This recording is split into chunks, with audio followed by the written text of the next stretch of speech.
Welcome to the Delta Podcast. I'm your host, Coach Coale. This is the show where we dive into the relationship between leadership and change, what it means for individuals, teams, and organizations looking to optimize. Today's a great day to be coachable, so let's jump in. Dan Romero, it's great to see you.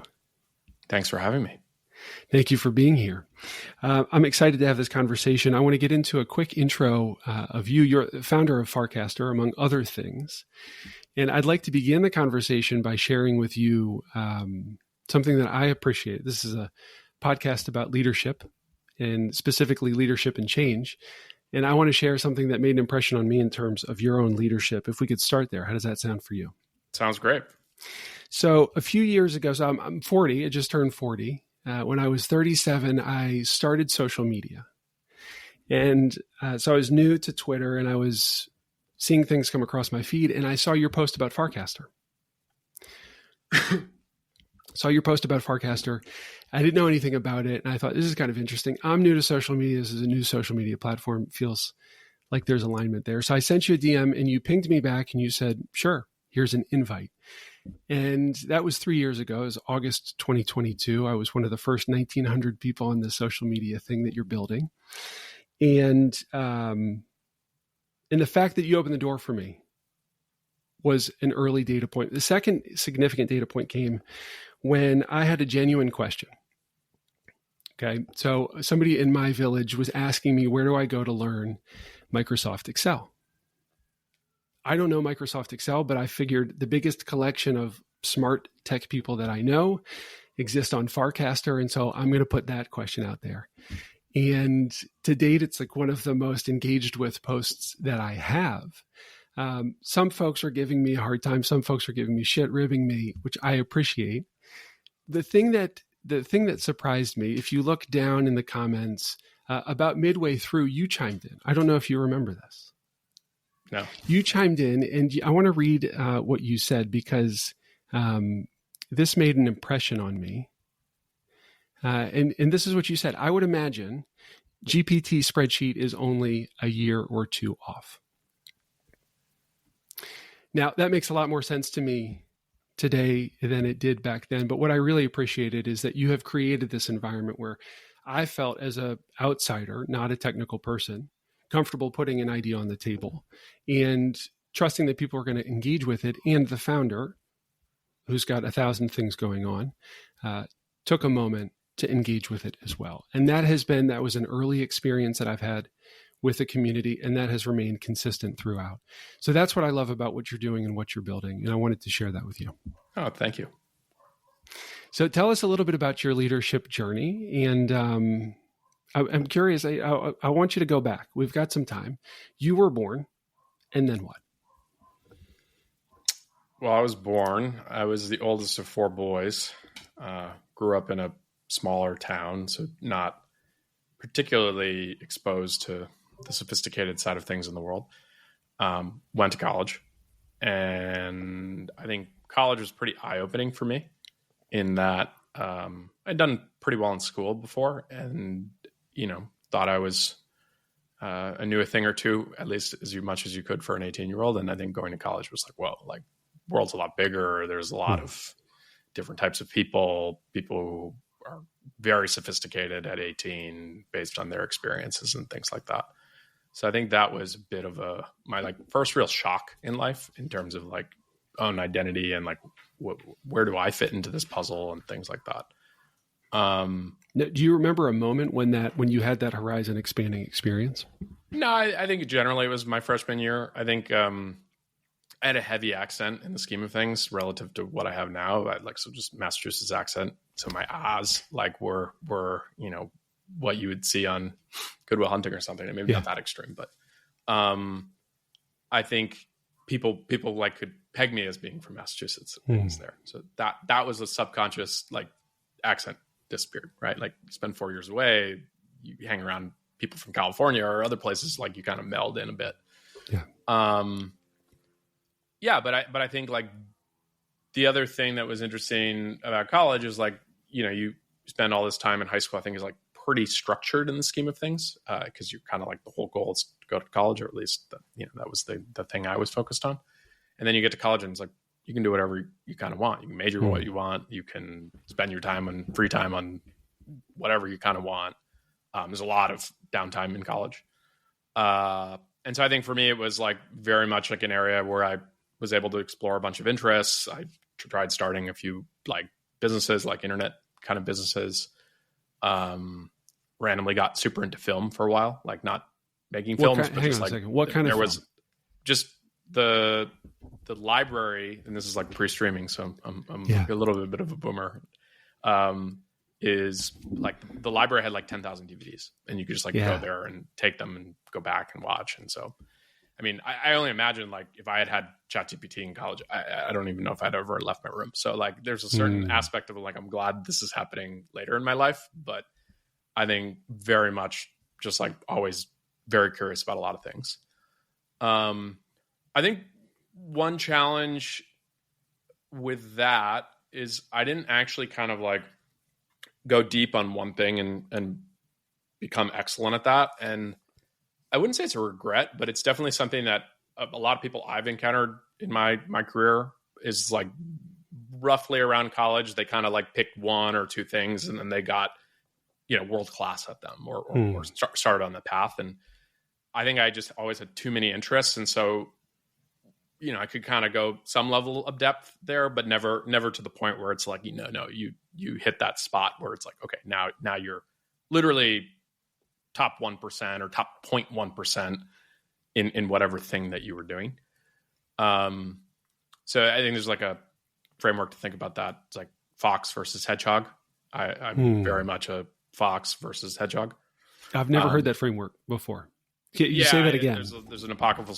You can, for those listening, you can go look up Fox and Hedgehog's story. But the idea is like the fox is kind of like clever and like knows a lot about a lot of different things, versus the hedgehog is like kind of very focused on one thing, like just like focus on the one thing and be excellent at that.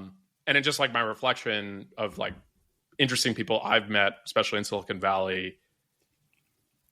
People have different modes, but I do think like hedgehog is actually a very powerful trait to have. And I think one interesting thing about the education system in the US, in my view, is it actually very much discourages you from like going deep on one thing. It's like this whole like idea of like, okay, you need to have this and this, and like, kind of fill out this cookie cutter version of like well-roundedness. So I think the long story short is like, I basically didn't know what I wanted to go do from a career standpoint. At one point I thought I would want to go to law school. I'd always been interested in computers, but my family wasn't necessarily particularly technical. So like engineering wasn't necessarily a thing that was not necessarily valued, but like, I didn't have any engineering role models. Right. And so I was like, okay, go to college and then go to law school. And like, that's like a good progression. I ended up not wanting to do that. And so by my senior year, I'm like, okay, what am I going to do? Well, hang on a second. How did you realize I spent a summer working you want to get on for the Attorney General in Rhode Island, specifically in the Narcotics and Organized Crime Unit. So it felt like kind of like The Wire, which was cool. But you realize like so much of what they're doing from a lawyer standpoint is like, I think mind-numbingly boring. It's not, your courtroom movie, John Grisham novel where you're kind of like making these amazing. You can get some of that, but I think generally there's just like a lot of bureaucratic overhead. A lot of rote repetition of the same things, and it's a super political environment in ways. And so like, I could have gone another summer and tried like, what is it like to be at a law firm and a paralegal, but whatever. I was 21, 22. It just like, it felt like this is not what I want to go spend my time on. And so senior year, bit of a crisis in terms of like, okay, well, I don't have any real skills here. What am I going to go do? And I ended up interviewing for management consulting jobs, which for those who don't know what management consulting is, you're certainly not management. And if you're getting a job coming out of college with no skills, I don't know really what you're doing from a consulting standpoint. Turns out that like, and I ended up getting one of those jobs and worked in Boston.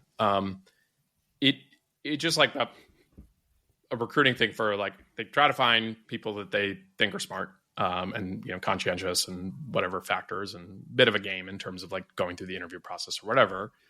And then they just spend time training you. So you get, a couple months of training, and then they throw you onto a project, and it's like, okay, build this Excel model, or, make this PowerPoint deck. And you just do a lot of on-the-job training. And you can think of it as like a pyramid, as like there's a senior person who's actually worked with dozens of companies in a specific area. So if you're working on a healthcare project, the actual partner, the person at the top of the pyramid, is doing consulting, right? Like they've learned a lot from other businesses, best practices, etc. Then they farm the kind of like actual work product of like what you're helping the business analyze their data and all this other kind of stuff. And you're the lowest level cog in that machine. The job is interesting as a 22, 23-year-old, because you get exposure to a bunch of different industries. You get exposure to corporate America, right? Like at actually a much higher level than you would normally. Like you're going into meetings with the CEO and the management team.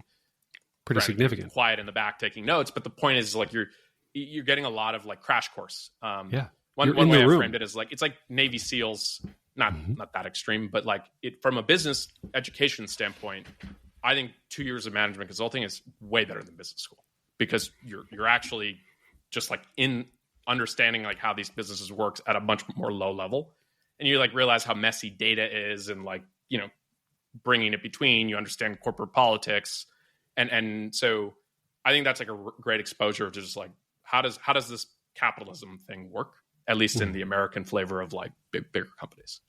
But I knew like I kind of didn't want to be in that long term, but the thinking was like, go into this and you just like magically take like kind of like a college educated person with no skills, like literally no marketable skills, to after 2-3 years of doing this, you're actually kind of like what you'd call a biz ops person. Like you can get hired at a tech company to just like solve general problems, because some other company basically gave you a credential of saying you were employed here for 3 years.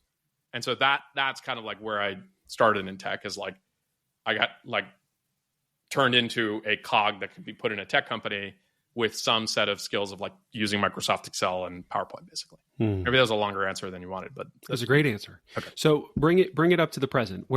How long ago was that? So that is 2013. Okay.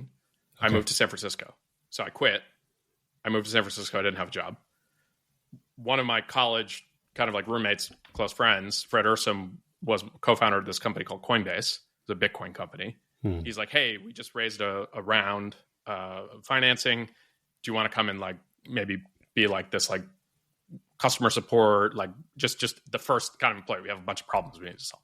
I'm like, magic internet money, no way. Like, see ya. Move to Silicon Valley, go get a job as the first employee at another company. And you said no initially. Yeah, no initially, working on completely different thing, like some SaaS company. Yeah. It was me and two founders, and like I wasn't a founder, I was just the first employee, but ground up, startup, learned a lot there, learned a lot about sales. And then a year later, I was like, okay, I actually, having spent time in Silicon Valley and like hearing people get excited about Bitcoin, I kind of finally, instead of just judging it by the cover, like read the white paper, dug in, and then I couldn't really stop thinking about it.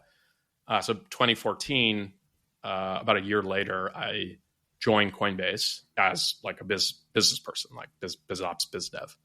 And my first project was like get people to accept Bitcoin as a payment method for like Dell.com to buy a computer or 1-800-Flowers. In retrospect, it was really stupid because like Bitcoin is a terrible payment method, at least in like all the UX and kind of like paper cuts that you have with it. And there was no incentive for a consumer to use it. They weren't even like giving you like cash back. Like it was just like you spend your Bitcoin. Yeah. I kind of did that for a bit and then switched over to actually doing a new problem, which was a problem for the business. And this is actually, I think, one thing that's great about joining an early stage startups is they're quite dynamic in that the problems change very fast. And one day you can be trying to get 1-800-Flowers to accept Bitcoin. And literally the next week it's like, okay, new project.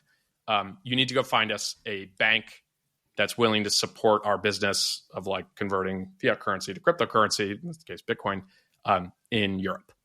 And nobody's ever done that before, by the way. Yeah. And by the way, like we don't really know, no one at the company has qualifications to do this, but you work in consulting, so you can kind of like put on a suit and like sort of show up, didn't have facial hair or like, he's like, you can just show up and seem respectable at a bank. Good luck, Dan. Yeah. And so that was the thing. And so spent a summer basically in Europe. I was going back and forth, but found a random, not a random, they ended up being a great partner. Randomly found a bank in Estonia, which I don't know if you've ever been to Estonia. It's a very small country. I've not. And that bank, it's like finding a bank in Delaware or Rhode Island. It's like if you're one country in the EU, you can actually support all of it. And so in doing that, that was kind of like my first big win at Coinbase. And it shifted me in the long-winded way from being an individual contributor to a manager. So like, it was like, oh, cool. This guy got us a bank in Europe. Now can we go get other banks in other countries? You can hire 2 people to help you. And so I went from kind of like just figuring it out on my own to, okay, now I'm in charge of this like international expansion was what it was called. And I had 2 people who ended up joining my team. And so I managed a pair of 2 people for about a year at that point. And what was that like? You're still relatively new to the organization, new to this business stuff, and now you're managing people, which a lot of folks would say is a little bit different than the technical side of things. Yeah, so very much. I think it was a hard transition for me in that I am very much a person that doesn't like to delegate. I just generally have an attitude is like, if I'm going to do it, I'm going to do it better than the other person. Like in things that I have competence in. It's one thing. It's like, okay, I'm not a good engineer. I'm not going to claim that, but like I figured out how to find a bank. I'm probably better at finding a bank than the person I'm hiring, but that doesn't work in a business because you actually need to be able to scale and like you need to actually like get more leverage. And then more importantly, be a leader and a coach and a mentor is like, can you take the skill set and knowledge you have and actually get other people to do it and like build a team. So I think that took me a while. Like I just think shifting from that mentality and, how do you motivate? How do you like when people aren't doing something right? Like what's that kind of right strategy of like being prescriptive versus letting people fail? And like the learning that you get from failure is actually potentially in the right scenario and then the right risk tolerance is actually more valuable than if I point out you're going to make a mistake and then instead do it like this. And so I think, a lot of trial and error. But yeah, so I think like I improved my competence a bit in terms of like, okay, having a couple direct reports, making sure that they're well, kind of organized and like pointing in the right direction, which I actually think is probably the biggest lesson there is like, you can work a lot on the margins, but if like you have them working on the wrong problem, that's actually 80% of it. Can you say more about that? How do you, because I imagine leaders listening thinking that sounds, I got you, Dan. But how do I ensure people are pointed in the right direction? Well, and again, I don't think I was particularly good at this, but you can imagine a well-run company has like, what is the thing that the company is optimizing for? So it's like people call this North Star. Easier said than done to define it because everyone wants to like modify it. And then there's caveats and it's like, oh, well, you can game it like this if you do. But generally just make the assumption that you actually have a goal that everyone kind of has agreed is like, this is the goal that we wanted to drive. Something usually around either revenue or users or whatever. Then your role is what is the function that you're in charge of, right? So if you're the CEO, then it's like you got to actually get everyone to work towards that goal. But if you're like kind of a manager or, an exec, like your goal is like, okay, well, I'm in charge of international expansion. And so if our goal here is revenue, like how do I actually grow revenue? And there's 2, generally basic things. It's like either increase the surface area where you can generate the revenue or, so like breadth or depth, right? So starting to break this problem down into the component parts. And then I think part of it is gut. It's just like, okay, you maybe do a brainstorming session with your team, with, the founder or whatever, try to get input from other smart people.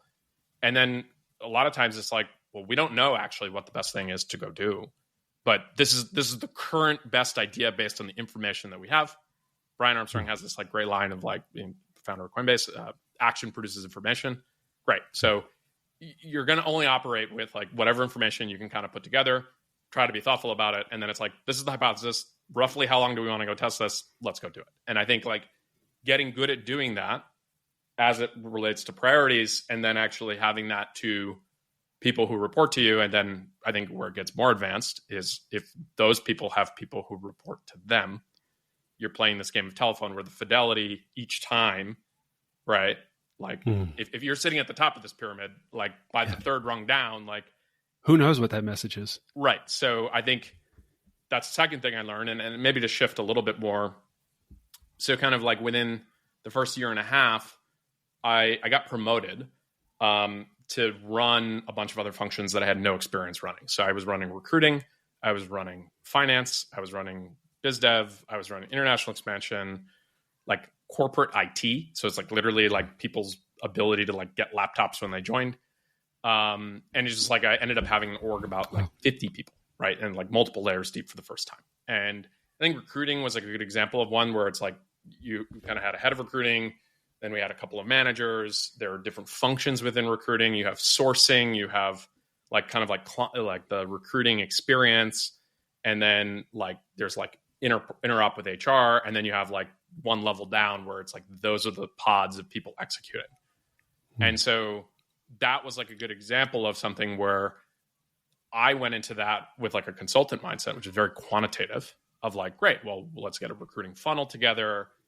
And it kind of failed, even though like, I think in my understanding, like the more you learn about it, it's like well-run recruiting functions generally approach it with like a funnel mentality, because that's how you just have bigger companies work. But it wasn't necessarily intuitive for the person running recruiting, who had been running recruiting when we were much smaller, and it was like basically an individual contributor thing. And so that was a good lesson for me, is like, just because this is a best practice and you talk to 3 other companies and this is how they do it, like you just can't go deliver like from high. It's like, here are the tablets, like, please go do that. And so I think that experience was very challenging for me, in that I had to, and now I had like 6 direct reports, different functions. And so the same thing that would work for recruiting isn't going to work for the finance guy. Oh, and isn't going to work for the, and then by the way, it's like my old team is like, you're not even spending any time with me anymore. And so I think like you kind of learn to be like, okay, now I don't have as much time to go depth. So I actually have to get better at going back to this thing of like, set the right priority and then like make sure that that is clear. And so you spend even more time thinking about what the right thing to work on is, because you have less ability to like go deep. Right. And it takes time. You got to understand individual people's needs and their role within this mix that you're talking about. I mean, just especially if you haven't hired them, right? Because like, if you inherit people, like you might have worked with them as a colleague, but like to actually manage someone for the first time, it's different. Yeah, and then you quickly realize, whoa, I was doing all this like roundup, team recruiting with people when I was weighing in on culture or whatever, but I wasn't managing them. You tend to be a little bit more like, I'll be a little bit nicer, or, I'm going to look for the optimistic, positive side of things. But after you've managed a bunch of people, or having to manage people through people who are underperforming, like not directly to you, but like you realize like how important your hiring process for a company to be in effect. Like, I think good leaders at companies, like one secret about that is like the companies generally have good hiring processes. And if you get great people in, it makes the leader look more effective. Whereas it's not a judgment on the person. They just might not be just as effective, or they don't work with ambiguity, especially in a startup, right? They might be a big company person where they're like, if they have more structure that works. Like, so I think and all of this is trial and error, right? So it's just like, you just get hard lessons. And like, here's another good example is like, I was, less experienced. I think I always thought I can, I'm just going to spend more time and try to fix the situation. When the reality is actually it's better most of the time. If you know in your gut that this is not going to change, like you're not going to improve the situation. It's like a core, like I think people's judgment is like pretty good there. You're actually better off probably, parting ways with the person. And that's really challenging, because if you're conflict avoidant, like, it's like, oh, well, we've developed this relationship or whatever. But like knowing when to actually swap person out or promote or demote some, like there's just so much messiness. And the human relationship you develop with these people makes it so much harder, right? Because it's not a judgment of them as a person, but like as a leader, like your whole goal is to actually like manage the organization and like the effectiveness of the overall team. Yes. And so I think like one contrast compared to my time at Coinbase versus Farcaster, and I give Varun a lot of credit because I think he had a very similar journey in terms of like kind of on the battlefield, being promoted to being a manager at Coinbase and learning a lot of that stuff. Is I think one, our hiring bar at Farcaster has been so much higher even than Coinbase. Like, is that right? Anytime there's a little bit of like, I don't like, it's a no. And like, that's really challenging because we do a process where we have a very efficient interview process and we do a 3-day work trial. And when you've worked with someone for 3 days and it feels like it could work, and then you have that little sign and we've tried it. We've had a couple of instances where we basically were like, let's the benefit of the doubt. Within 2 weeks, we were like, why did we not trust our intuition on this? And it's because it's like, wow, recruiting is really, really hard. And so I think like that has been a huge game changer for us is we have a really, really high hiring bar, which sucks because it also like means you let a lot of people that you enjoy meeting in the interview process, you just don't bring onto the team. Well, it's time consuming. Yeah. Expensive. And when you get to someone in a work trial and you get to a no, it's just like, how did we just spend 10 hours with this person on interviews, let alone 3 days of like kind of having them work. I want to ask a follow-up. I think, and I'll finish with this one, is we've just been way more aggressive when something isn't working out within the first 3 months. And that is a thing that I was not good at Coinbase. But I think like it always feels awkward, but it ends up being so much better as the person ends up finding something else, right? You can be supportive. You can, give them severance, like clear, just like, hey, this isn't working. And then I think that the other important thing is the rest of the team, it subconsciously just like the team feels more efficient and, faster. And we're in a remote environment, which makes it a little different because I think when you have people in person, it gets even harder. But I think on average for us, like that, this muscle of like performance management is so difficult because of the human element, but it is actually so essential to like the people that you're working with are like, they adapt to the kind of style and things like that. So that's been a leadership evolution for me. And, let's say I'm doing something after Farcaster, I think that those lessons will always be there. Is like, be so hard on letting people come in because it is, no matter what, it's really hard letting someone go. But then if you make a mistake, fix the mistake fast. And that is a thing where if I even just think about my time at Coinbase, if I had the like mentality and skill set as a leader now on that, I think actually a lot of painful lessons that I ended up having to go through would have been solved by just saying like, you know what, if we actually have one less person right here, it's okay. Because the amount of time we're spending on this one other person where it's just not working out is actually hurting the rest of the team because you can't spend as much time with those. Yeah. Well, and we're sending a message too. We're creating culture. Yes. The longer we let this just stay the way it is. I want to follow up here because I think this is a really important, you're approaching 20 folks on your team. And I know people out there, Matt Mashari included, would say, once we get beyond 10, that's an inflection point. People expect stability that they don't necessarily expect when it's, just single digits. Yeah. Say a little bit more, if you will, about the hiring process, because I think of hiring as always a risk investment. Yeah. And it sounds like you've figured out some stuff that works. And I'd love to hear more about your non-negotiables as a leader and the organization. What are the things that we hire for? What are the things that we just can't live with? And then what advice might you have for folks who are, maybe they got an idea, they got somebody that they're working with, and they're trying to scale not just the thing they're building, but the team as well. What advice would you have for them? So Varun and I have some, he's actually, I think, working on a blog post at some point. He'll post this, but so non-negotiables, no assholes. Like actually any sign of just someone who, and again, it depends on your culture, but like in our culture, it's like they're very low ego. We're truth seeking. So it's not like I'm right. It's like, no, the whole goal here is like, can we make the best decision with imperfect information, which is basically everything you do. The moment you catch some of that in, like it comes across as and look, I'm a pretty confident person or whatever, but it comes across as this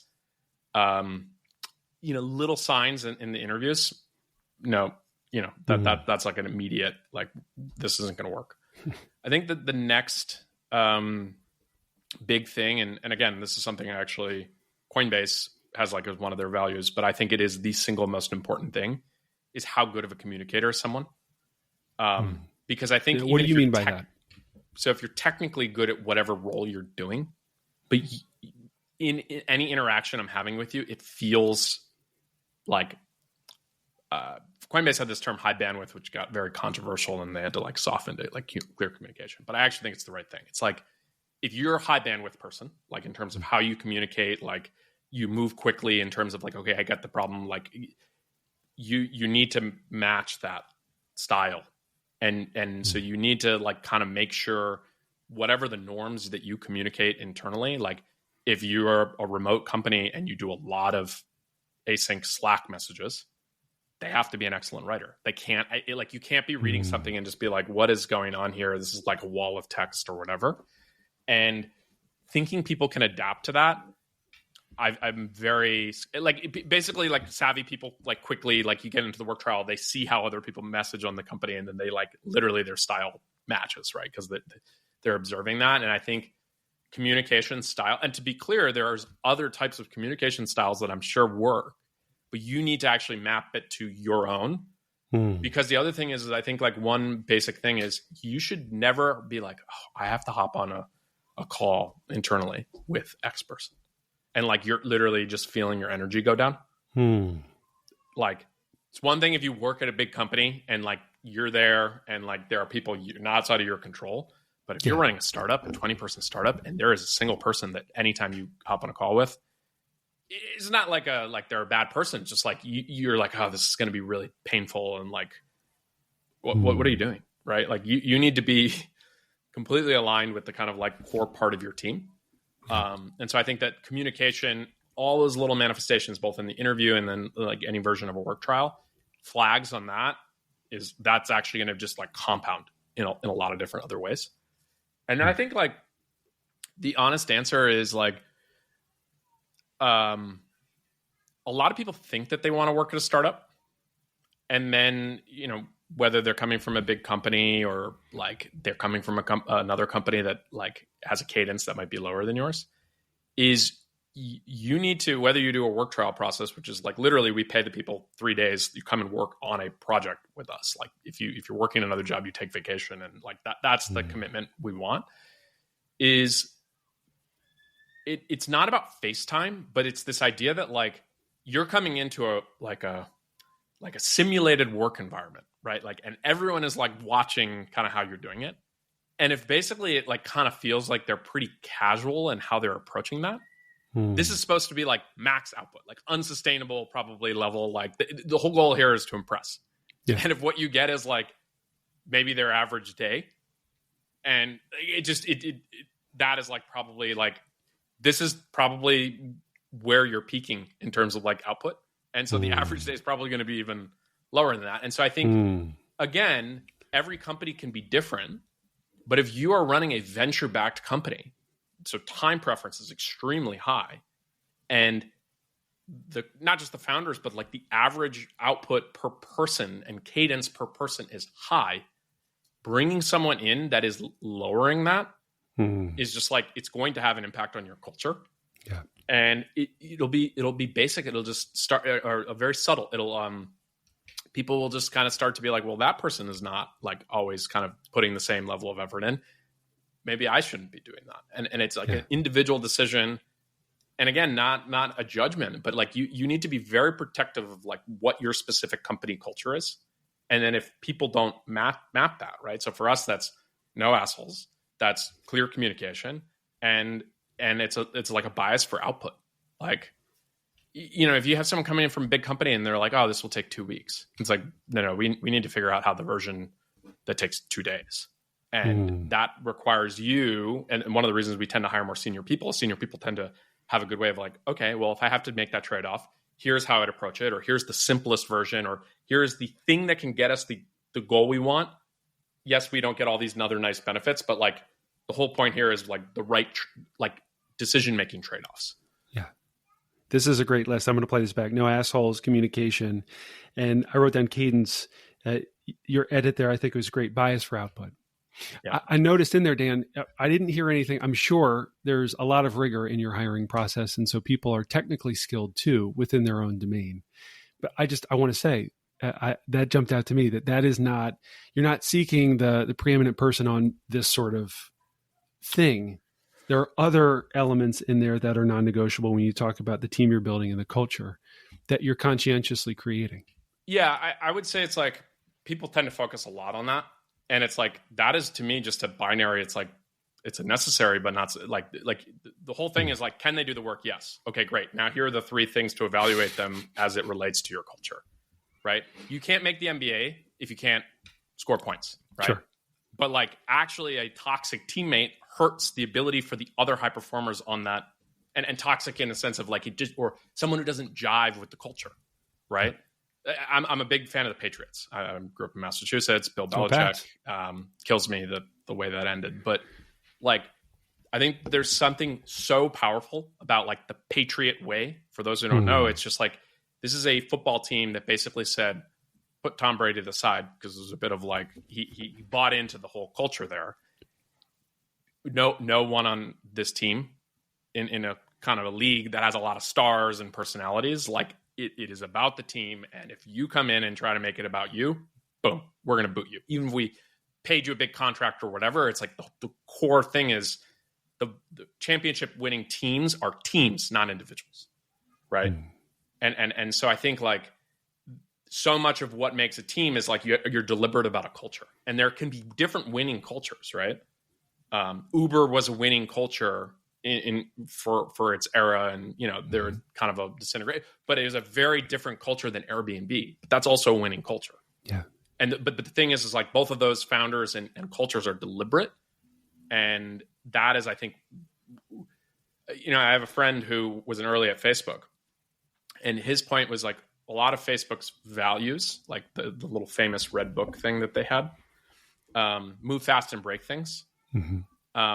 They are statements that if you give that to the average company, that would not be a value there, right? Move fast and break things is a great, and it's kind of getting overplayed at this point. But the point is that if you said that at a Fortune 500 company, no Fortune 500 company has a culture of move fast and break things. Yeah. It's like, don't break things, like risk aversion. Yeah.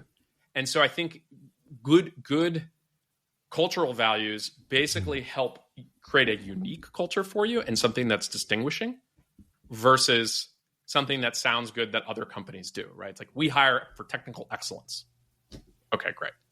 I think like another like interesting example, this is actually something I learned in Management Consultant. I worked at a company called Bain, and at cause is the way Bain describes it. And it's kind of weird, but here's an example.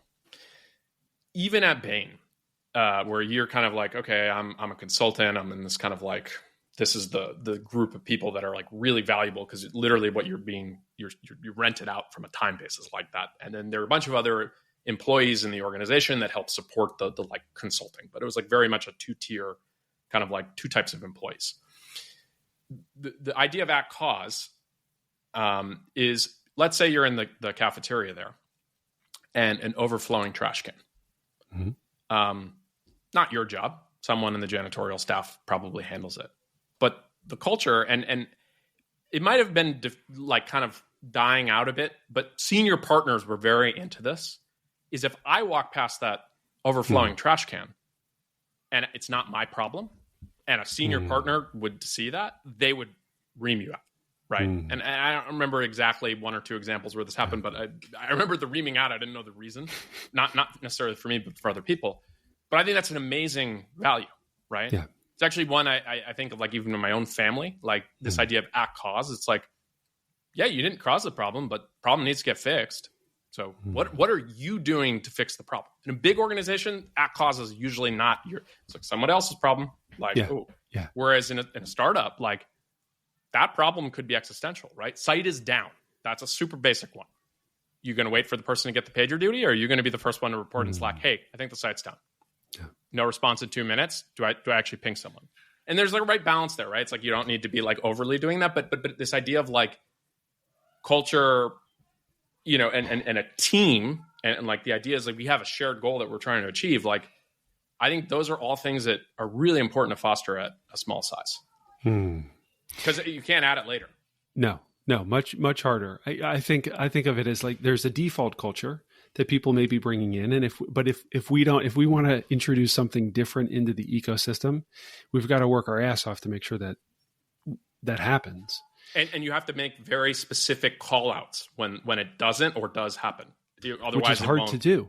Yeah, because you make the examples and then those are the teaching moments. And I think one other thing I learned at Coinbase, this is in 2018, so we'd had this phenomenal amount of growth, like 100x growth. Like we made $1 billion in 2017. So all of a sudden the company went from this like, of crypto to like, oh, crypto, like this is cool. So we go and hire all these executives, right? So like all the functions I was managing, like now had like some fancy exec who had worked at Facebook or Google or wherever. Every single one of these execs brings the company culture that they came from into the company. So now it's like you think that these people are coming to help, but actually in some ways it's like getting infected with like 5 different diseases and your cultural immune system is overwhelmed. Yes. And that actually I think was very challenging for Brian. And I think he did a phenomenal job managing it live, right? Like there's no reset of like, okay, let's get rid of these people and then like have them come in. Also, while the company is growing, like at any given time, 30% of employees are new in the last 3 months, which means good luck. The culture that existed before is like the ship of Theseus. Like you are literally like only as a percentage of the company. And I actually think even about this with Farcaster at different points when we've grown is like the nature of the network changes. And then people like don't have the history and context for how the network does. And this is how we do things on this network. And it's more civil and all this because they're just bringing in habits from other networks. Right. And so I think that is also like, you can't teach someone that. You have to go through a really painful lesson of culture shock with both execs and new employees who, and I think one way to think about culture as you scale is it's how people make decisions in the absence of the founder. Can you say that again? So good culture as you scale a company. 20, I know everyone on the team. I talk to them every day. Like I can basically be, or everyone can be involved in everything, right? 200 people, 2,000 people. There are going to be so many different decisions that get made every day that the founder is not even like 2 levels aware. But if you have a strong culture and like a, really ingrained and spent the time developing that, then people are going to make the decisions like the founder would in on margin or closer to how the founder would. Right. And so I think like, a very simplistic example, but like if you work at Apple, you could argue maybe the culture has degraded but like Steve Jobs' emphasis on design means that the marginal decision in anything that happens with Apple has an eye towards what is the aesthetic or design of this thing, right? Uber, I didn't work there, but this idea of like bias for like extreme action, take the risk, ask for forgiveness later, that was part of that culture, right? And so I think that is so important as you scale from a leadership standpoint, because you can't, and I mean, even you see this, I was never in the military, but like, kind of reading about, okay, the Marine Corps has a specific culture and how that gets pushed down and how things are done, that allows for scaled leadership, right? Like it's like the general does not have to manage the lieutenant, but the lieutenant is very much steeped in this is the culture of how we do things, right? You're a synthetic thinker. One of the things that I talk about is the importance of synthetic leadership. So pulling from all these experiences, all the learning that you've done and all the behaviors you've picked up in different places, and then figuring out what's a constellation. How do I apply those? So I want to flip the question for a second. You've talked about lessons learned at other organizations, other experiences. But imagine for a second I was years from now talking to somebody who's worked with you or for you at Farcaster. What would you hope that individual would say about the experience of working with this team?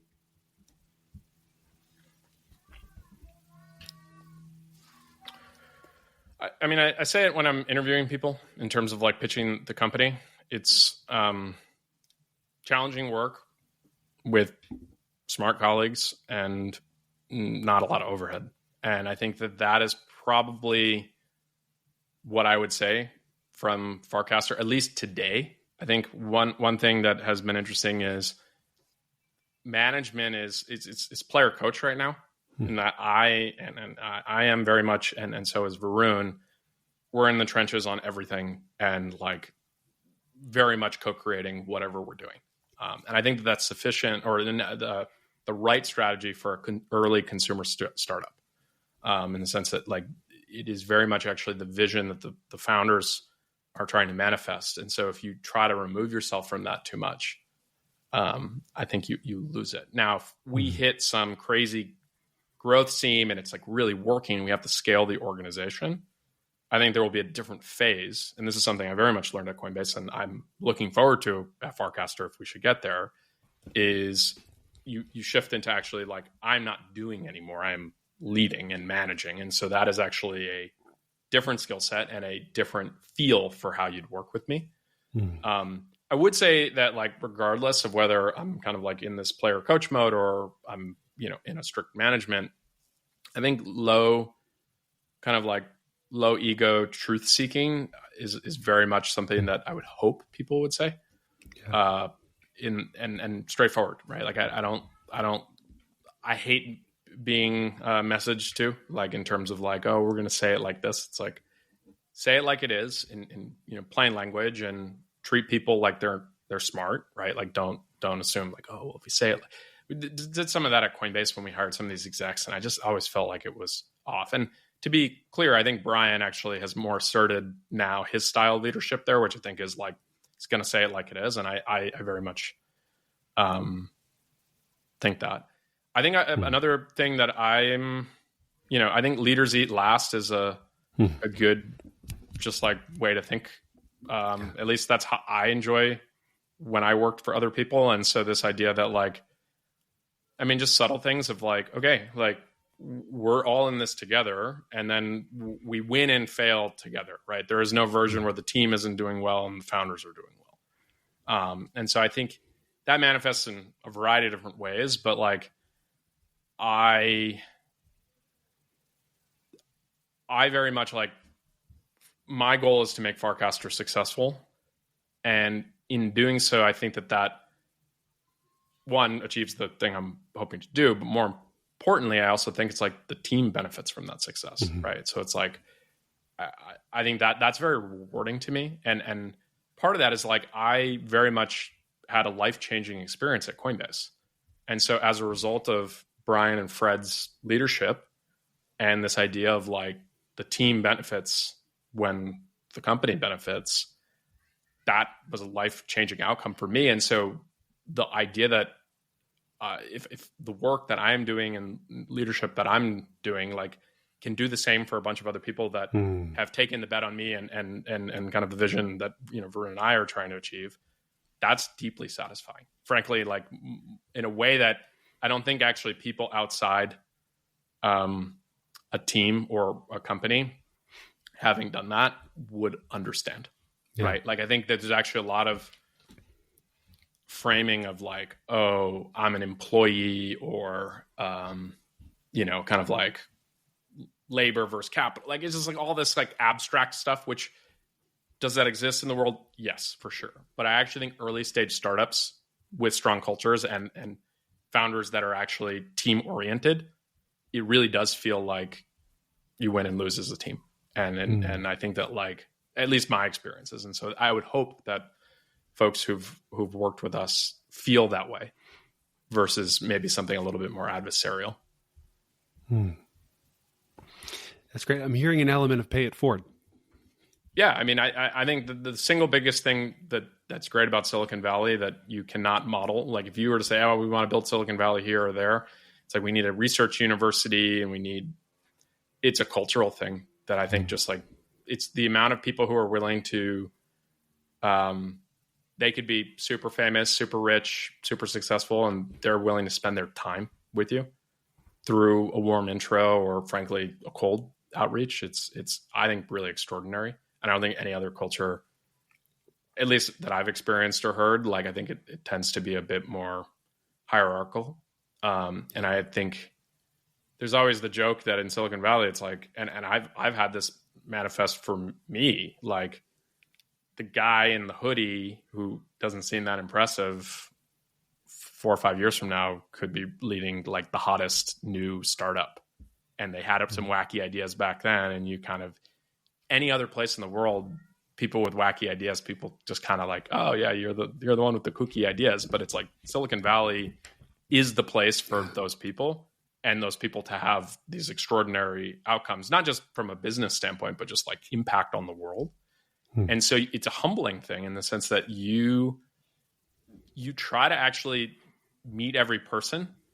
Or some people don't do this, but I think like the people who are good at Silicon Valley realize like behind every wacky, kooky person you might meet, there could be actually some interesting, novel insight about the world that if they are able to kind of hit the right seam, like they're the next big thing. And it's one of the reasons I think that some of these founders, it's so easy to make fun of them, and, you know, Silicon Valley and all these other kind of things, but it's like they are just wired different, right? I think of myself as a more like quote normal person in the Silicon Valley scheme of things. But I think like when I sometimes think it's like I also am pretty quirky and weird in some ways. But I think all the way back on that is like, I think that pay it forward culture, I think it's just so hard to replicate because it's actually, you can't top down that. It is a compounding thing of generations of people that have developed this culture. It's not religious. Like I'm not but that is actually more akin to it. It's like you kind of get through osmosis, you realize that's how things work here. Yeah. And there's actually a status component to it. It's like, if you're actually good at that, like it actually increases your status. And then like more people want to like, you know, send the next, you know, Mark Zuckerberg or whatever to, so you know, you could say it's self-interested, but like, I don't know. I've never met a group of people who on a relative basis on their status and importance that is willing to engage with basically a nobody. And you just hear so many stories of it like that. And so that's why when people are like, oh, should I move to SF? I'm like, there is no place like it. And there are plenty of dysfunctional things about it. But I think if you're in that world and care about that game, it is a pretty special place. Dan, this has been a fantastic conversation. Thank you for sharing your time. I like to close with takeaways. I'm going to share a thought that came up for me, and I'd be curious to hear if anything came up for you over the course of our conversation today. Something that you mentioned, cultural immune system. You gave a lot of examples of the importance of being really intentional about your culture and the decisions that you make or don't make every single day. When I walk by the trash can that's full, what do I do? So I'm either reinforcing something or I'm choosing to ignore it. And this is going to be an idea I'll think about more, I'm sure, is what am I doing to reinforce or strengthen in a positive way the cultural immune system that exists within this team and help make that really special. So I've never thought of that idea before. Thank you for sharing that. And I'm curious, what came up for you over the course of our conversation today? It was interesting. I hadn't really reflected on my time at Coinbase from a management leadership standpoint, and, you know, maybe in a passing thought, but like more in depth. And it made me think is that like, it's something that's been in my head for a while is, I think a lot of people think being a good founder or good leader is innate. And I think that there is some of that. I mean, you could be charismatic and you can have a high EQ. And so you just naturally are good with people, right? But I think that even those people still need to go through hard, painful lessons in order to kind of calibrate as to, oh, okay, just because I'm charismatic and I can get people to like me, that actually doesn't solve the problem of like when you need to actually let someone go. Right. That you need to learn that. And that no matter how good you are, charismatic you are, and how high EQ you are, that is not a natural like thing. You don't do that very often, right? And so I think that is like a takeaway that from this conversation is like, and I'm sure it maybe exists out there, but like it just made me think that there's a lot of stuff around management that like I think gets bundled into just like this is what it's like to be a founder. And I think one, I don't think it's as binary, and then two, I think it's under discussed as in like, okay, when you go from 20 people to 200 people, there's a good advice for probably stars as you start to get to 200 because you have executives, but maybe from 10 to 20 and 20 to 40, what should you be doing kind of as a founder? Because you're still probably your hand is in a bunch of pots, but you're actually needing to develop that management. Yeah. So you've made a great case today about in terms of what you should be doing, focusing on culture. Yeah. So thank you. Thank you for sharing, Dan, your time and your wisdom. And folks listening, thank you for listening. Thanks for having me.